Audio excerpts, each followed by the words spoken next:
நான்கிற நான் சொல்றீங்கல்ல, நான் நானுக்கு 3 பொருள் வேணும். ஒன்றும் இல்லாமல் அது இயங்காது.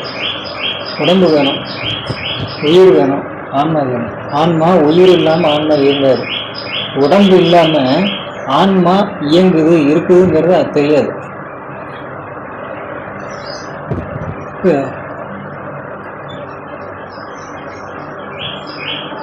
அறிவு இருக்கிறாருங்கிறது எப்படி தெரியுது உங்களுக்கு?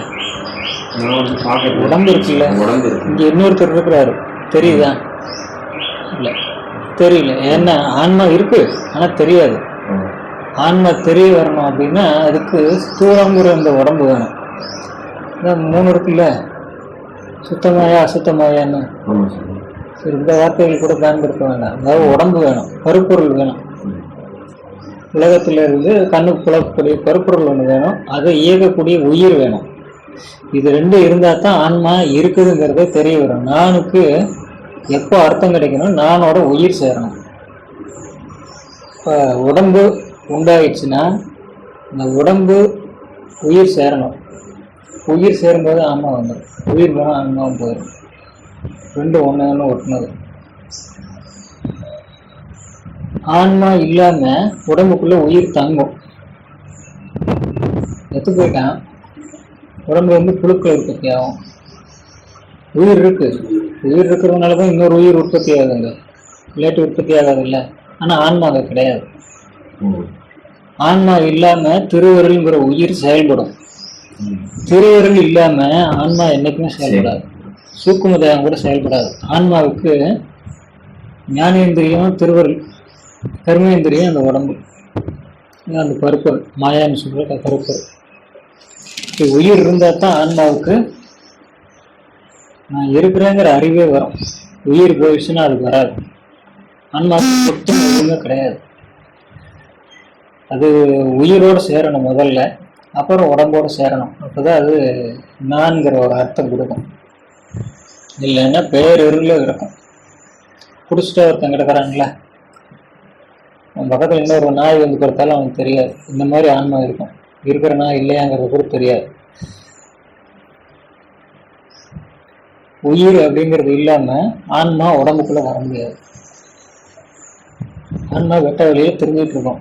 அனாதையா உயிர் திருவருள் வந்து அதை கூட்டிட்டு இந்த உடம்பை கொண்டு வந்து விடும்.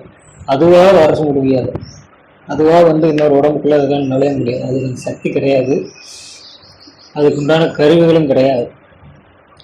இறைவனுடைய திருவருள் தான். உயிர் தான் வந்து ஆன்மாவை எடுத்துக்கிட்டு வந்து உடம்புக்குள்ள சேரணும். அதே உயிர் தான் ஆன்மாவை பிரித்து கொண்டு போயிடும்.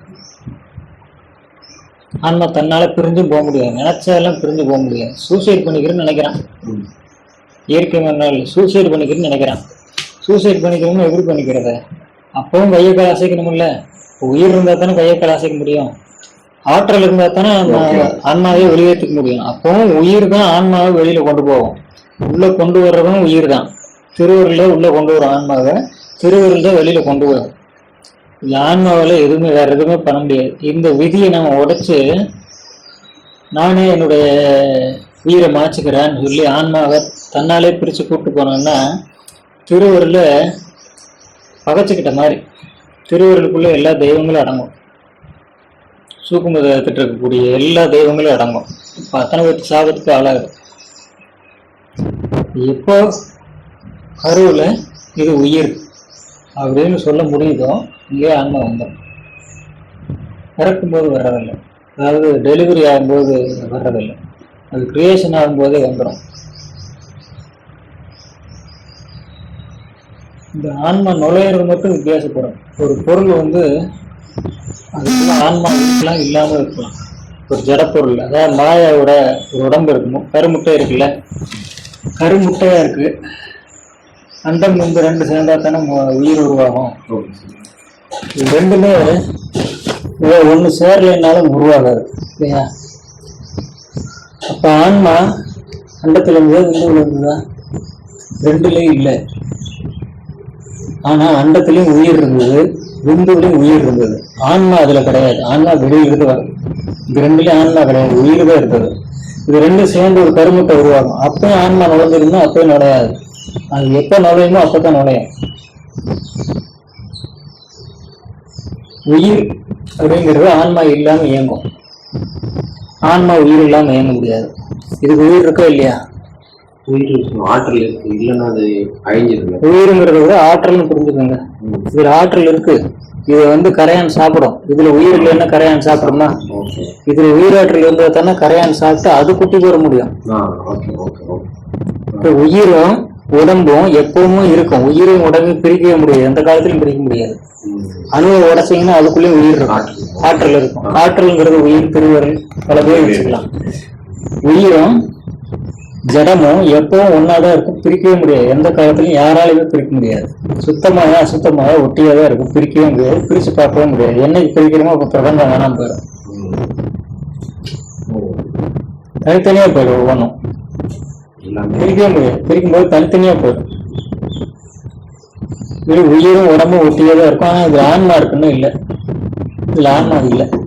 கருவேப்பிலை பறிச்சுட்டு வந்துடுறோம், கருவேப்பிலையை பறிச்சுட்டு வர்றோம். இப்ப இதுல உயிர் இருக்கான்னு இருக்கு, பசுமையா இருக்குல்ல, சூரணம் பண்ணி சாப்பிடுறோம். இப்ப அதுல ஒரு உயிர் இருக்கானா இருக்கு, நமக்குள்ள போய் சேர்ந்துருச்சு. ஆன்மா இருக்கான்னா அதுல இல்லை, அதுல ஆன்மா கிடையாது. செடியை தானே கருவேப்பிலை வேரோட புடுங்கிட்டீங்கன்னா ஆன்மா வெளியில போயிடும். அது கிளைய ஒடிச்சிங்கன்னாலும் போகாது, மூலத்துல இருக்கும். நமக்கு மூலம் எங்க இருக்கு? தலைகீழ. உயிர் உடம்பு எந்த காலத்திலும் பிரிக்க முடியாது. ஜடத்தையும் ஜீவனையும் என்னைக்குமே பிரிக்க முடியாது. இது இரும்பு மெட்டல் தானே, அதுக்குள்ள உயிர் இருக்கா இல்லையா?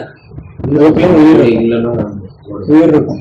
உயிர் எல்லா இடத்துலயும் இருக்கும், கல்லு மண்ணில் கூட இருக்கும், எல்லாத்துலயுமே இருக்கும். உயிரையும் உடம்பையும் என்னைக்கும் பிரிக்க முடியாது. ஆன்மாவில் இருக்கா இல்லையா அப்படின்னு வேணா சொல்லிக்கலாம். ஜடப்பொருள் அப்படிங்கிறது எதுவுமே கிடையாது, அத்தனையில உயிர் இருக்கும். உயிர் இல்லாத எதுவுமே இல்லை.